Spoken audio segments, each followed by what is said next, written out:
অনুষ্ঠানে কথা আমি কম বলি বা যাই না বা বলতে পারি না সেটা।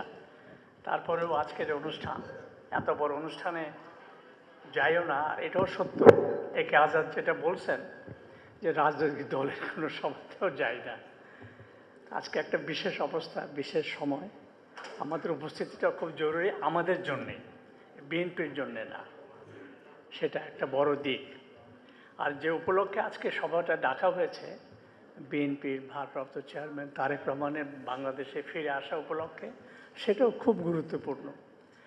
আর যদিও আমি ব্যক্তিগতভাবে এটা মনে করি যে দেশে একটা রাজনৈতিক শূন্যতা রয়েছে, চলছে, এটা একটা বিপজ্জনক, এবং সেটা বিএনপির জন্যেও কিছুটা কঠিন অবস্থা। আমি সবসময় ভাবতাম বা এখনও মনে করি যে বিএনপির ভারপ্রাপ্ত চেয়ারম্যানের আরেকটু আগে, বেশ একটু আগে যদি আসতে পারতেন, তাহলে এক্ষেত্রে হয়তো বিএনপি এবং দেশের মধ্যে একটা ভালো সুবিধাজনক অবস্থা তৈরি হতে পারত।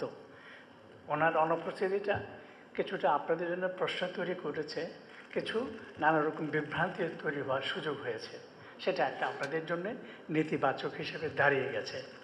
আর একই সঙ্গে যদি বলি, এই আবার এই একটা বছর বা 15 মাস ধরেও বিএনপির সকল কর্মকাণ্ড নানা স্তরে, নানাভাবে, নানা ক্ষেত্রে যেভাবে হয়েছে, যতটুকু জানি বা যতটুকু জানি না, সেটুকু কিন্তু বিএনপির জন্য খুব ভালো হয়নি। এই দিকটাও নিশ্চয়ই আপনারা জানেন, নিশ্চয়ই এটার জনাব তারেক রহমান জানেন, এবং সেগুলো এখনও সংশোধন করার, ভালো করার সুযোগ সম্ভাবনা আছে। কারণ আপনাদের দলটা অনেক বড়, বৃহৎ, এবং আমি মনে করি এখন পর্যন্ত বিএনপি বাংলাদেশের সর্ববৃহৎ দল, এটা স্বীকৃত। আর আমাদের জরিপ যেটা আমরা করেছি, আমরা এটা বিশ্বাস করি যে জরিপ এটা মোটামুটি সত্যের কাছাকাছি বা মানুষের চিন্তা জগতের কাছাকাছি।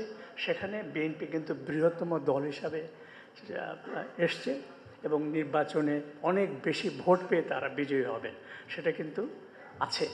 তো আমরা এটা বিশ্বাস করতে চাই, বা এটা হয়তো আমরা এটা ভাবতে পারি যে আপনারা ক্ষমতা আসছেন যে দল, সে দলের নেতৃত্ব, সে দলের সকল পর্যায়ের নেতৃত্ব, কর্মী বাহিনীর সকল কর্মকাণ্ডের মধ্যে সেই আজাদ ভাই যেটা বলল যে বিনয়, যেটা বিজলি কেবলসের স্কিন কোটেড ইনসুলেশন আগুন প্রতিরোধী। বিজলি কেবলস, নিরাপদ আজীবন।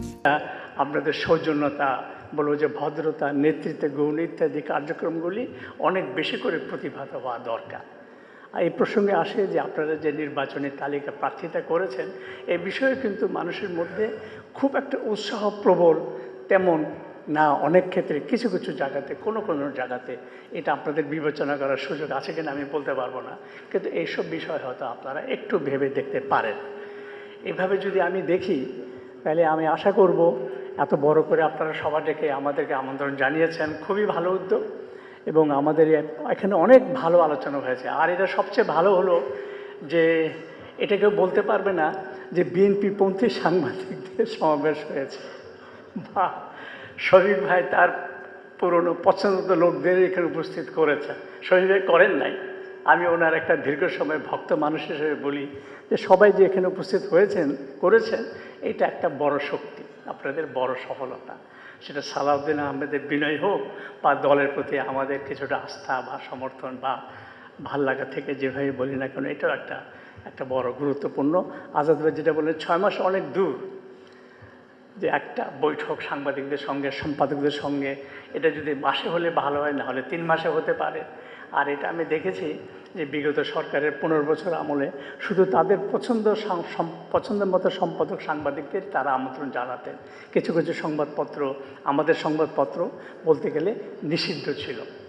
আর শফিকুর রহমান আর মাহমুদুর রহমানের কথা আমি নাই বললাম এখানে, ওনারা তো জেলেই ছিলেন একটা সময়, নানাভাবে নিপীড়িত, দেশের ভেতরে দেশের বাইরে একটা ছিলেন তারা। আর তার বাইরে যদি আমি যাই, যে আজকে যে অবস্থার পরিবর্তন বা সময়ের কথা যেভাবে আপনারা প্রথম আলো, ডেইলি স্টার বা সংবাদপত্রের উপরে হামলা আক্রমণ নিয়ে বলেছেন, এটা ব্যক্তিগতভাবে আমরা সবাই আপনাদের প্রতি বিশেষভাবে কৃতজ্ঞ।